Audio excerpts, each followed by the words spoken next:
Everyone, कैसे हैं आप सब? होप आप सब अच्छे होंगे। आज मैं आपको बहुत दिनों बाद दिख रही हूँ। एक्चुअली मैं बहुत दिनों बाद वीडियो अपलोड कर रही हूँ। पूरा मुझे 1 महीना हो गया है। मतलब मैंने फुल वीडियो अपलोड नहीं करी थी। शॉर्ट्स मैंने 2 अपलोड करे थे, लेकिन मैंने फुल वीडियो अपलोड नहीं कर पाई थी क्योंकि मुझे टाइम ही नहीं मिल पा रहा था। काफ़ी बिजी चल रही थी मैं आपको पूरी बताऊँगी, क्योंकि मेरी सिर्फ एक वीडियो केक की नहीं है, ये पूरी स्टोरी है मेरी। मैं शिफ्टिंग करना था मुझे, फिर रमज़ान भी आ गए।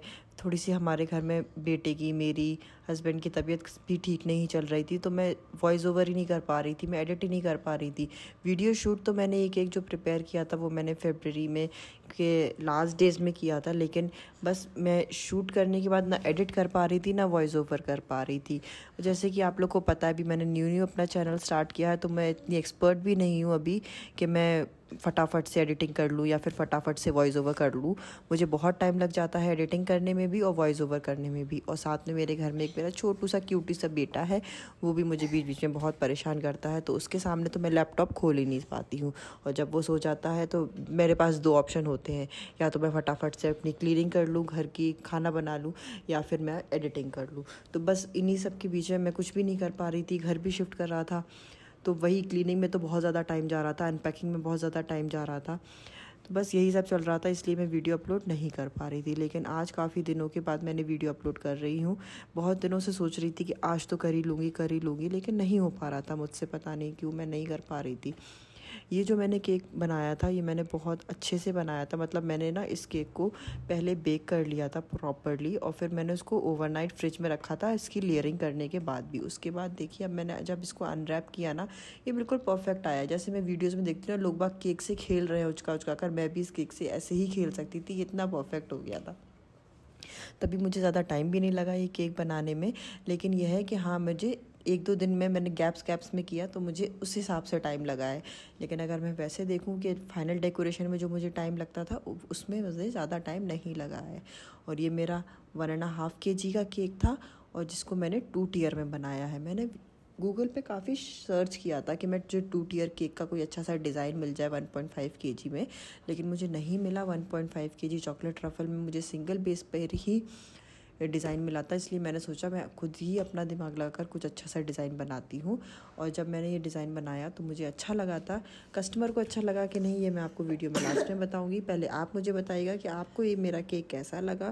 तो पूरा वीडियो ज़रूर देखिएगा, और प्लीज़ लाइक, शेयर और सब्सक्राइब ज़रूर कीजिएगा। इतने दिनों से मैंने वीडियो अपलोड नहीं करी, तो मेरे ना सब्सक्राइबर्स बढ़ रहे हैं ना मेरे व्यूज़ बढ़ रहे हैं। इसलिए प्लीज़ आप लोग मेरी वीडियो पूरी देखिएगा और सब्सक्राइब भी करिएगा अगर आपने अभी तक सब्सक्राइब नहीं किया है तो बात यह है कि मैं अपना घर शिफ्ट कर रही थी, उसके 2 दिन पहले ही मेरे पास ये ऑर्डर आया। मैंने ऑलमोस्ट 80% अपनी पैकिंग कंप्लीट कर ली थी।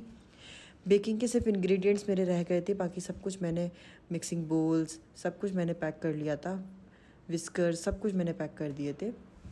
सिर्फ स्पैटुलास रह गया था मेरा, और मेरे इंग्रेडिएंट्स रह गए थे, और मेरे पास ऑर्डर आया। तो बस मैं ऑर्डर तो मना नहीं कर पाई, क्योंकि मैं कभी भी अपना कोई भी ऑर्डर मना नहीं करना चाहती हूँ, क्योंकि कस्टमर्स को मेरे पास ट्रस्ट होता है, उनको मेरा टेस्ट पसंद आता है।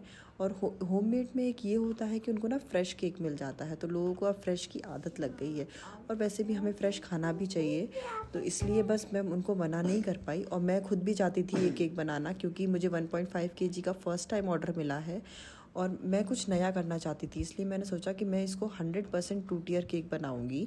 कैसे भी बनाऊं मुझे नहीं पता, लेकिन मैं इसको बनाऊंगी, कोशिश करूंगी। भले ही मैं छोटा सा केक बनाऊं 1.5 का, लेकिन मैं बनाऊंगी ज़रूर। तो बस मैंने वही मना नहीं किया इसको, और मैंने अपनी जैसे तैसे जुगाड़ करी कि पहले कह ले मेरे पास क्या क्या इंग्रेडिएंट्स हैं।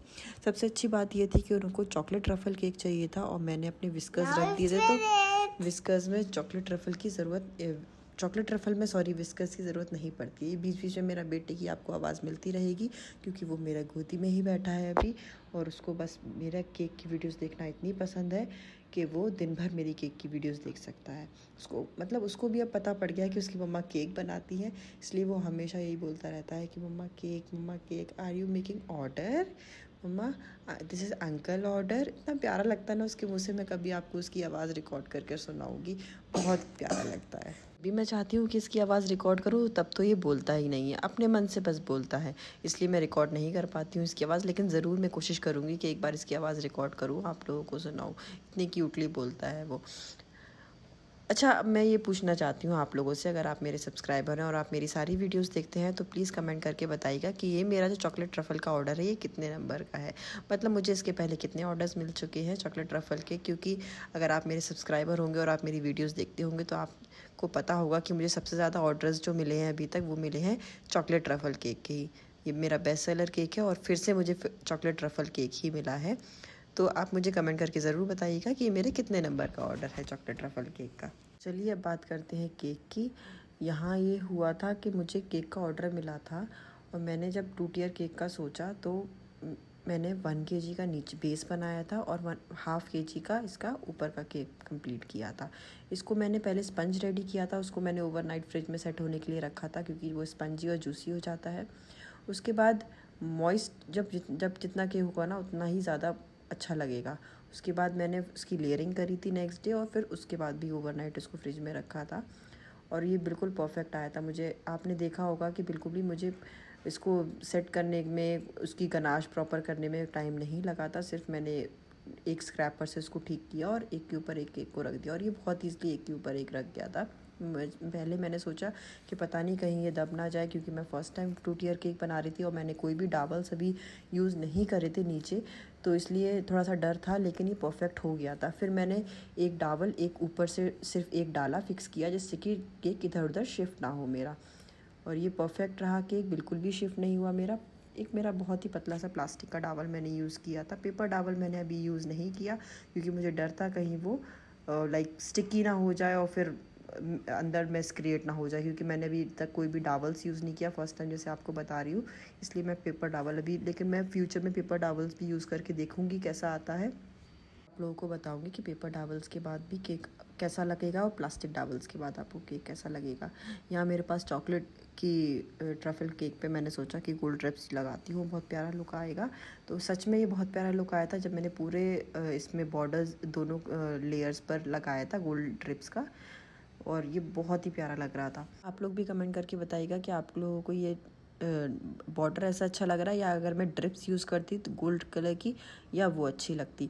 पहले मैंने भी सोचा था कि ड्रिप्स लगाने का, लेकिन फिर मुझे लगा कि यार ड्रिप्स को ज़्यादा ओवर हो जाएगा। मैंने सिर्फ बॉर्डर्स पर ही लगाया और मेरा डिसीजन बिल्कुल सही था। बहुत प्यारा लग रहा था जब मैंने सिर्फ बॉर्डर्स पर ही इसके गोल्ड फॉल्ट लाइन का यूज़ किया। कुछ नया था, ये भी आप मेरा फर्स्ट टाइम वीडियोस में देख रहे होंगे। फर्स्ट टाइम मैंने गोल्ड फॉल्ट लाइन यूज़ करके अपना केक बनाया था। फॉल्ट लाइन तो मैंने वैसे पहली बार ही बनाया है, आप लोग पहली बार ही देख रहे होंगे। और मेरा डिसीजन मुझे सच में बहुत अच्छा लगा था। पहले मैं सोचती थी यार फॉल्ट लाइन पता नहीं क्लियर नहीं आती है, अच्छी लगेगी कि नहीं, लेकिन ये बहुत प्यारी लगी। ये गोल्ड फॉल्ट लाइन कंप्लीट करने के बाद मैंने ऊपर से हैप्पी बर्थडे का टैग लगाया और सबसे पहले अपनी साइड्स क्लीन करे, क्योंकि साइड्स क्लीन करना बहुत ज़रूरी है, वरना चॉकलेट थोड़ी सी स्टिक भी हो जाती है और फिर वो उसको रिमूव करना थोड़ा सा मुश्किल हो जाता है। अगर आप क्लीन क्लॉथ लेंगे और उसके ऊपर नाइफ़ में, जैसे मैंने लगाया था, ये नाइफ़ अंदर थी मेरे इसके, उसके बाद आप क्लीन करेंगे तो बहुत ईज़िली हो जाता है। अब मैं साइड्स में ही ब्रश की मदद से थोड़ा थोड़ा गोल्ड ड्रिप्स का ही मैं ऐसे मैसी सा लुक दे रही थी, क्योंकि बहुत अच्छा लग रहा था।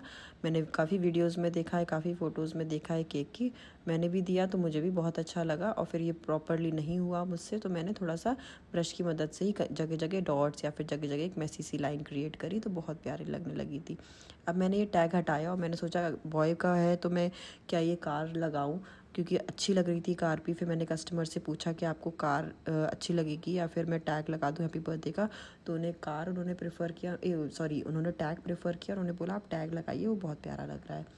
तो फिर मैंने भी टैग लगा दिया और उसके बाद मैंने चॉकलेट से, ये मैंने किट कैट थी उसमें मैंने गोल्ड लाइक पफ से मैंने उसको डेकोरेट किया था, और ये वाइट चॉकलेट मैंने घर पर ही बनाई थी मोल्ड से, तो उसको मैंने लगाया। और यहाँ मैंने अब कस्टमर का बर्थडे बॉय का नेम लिख रही हूँ। बहुत प्यारा नेम था, अयांश मैंने पहली बार सुना था, अंश तो मैंने सुना था लेकिन अयांश मैंने फ़र्स्ट टाइम सुना था। और प्रॉपरली मेरा ये बर्थडे बॉय का नेम भी मैंने लगा दिया। और सबसे अच्छी बात है कि वो जो मेरा बॉर्डर था उससे परफेक्ट आया। वो मैंने कोई भी मेजरमेंट नहीं ली थी, कुछ भी नहीं किया था, ये मेरा बाय जस्ट कोइंसिडेंस था कि वो परफेक्ट आ गया उस बॉर्डर पर।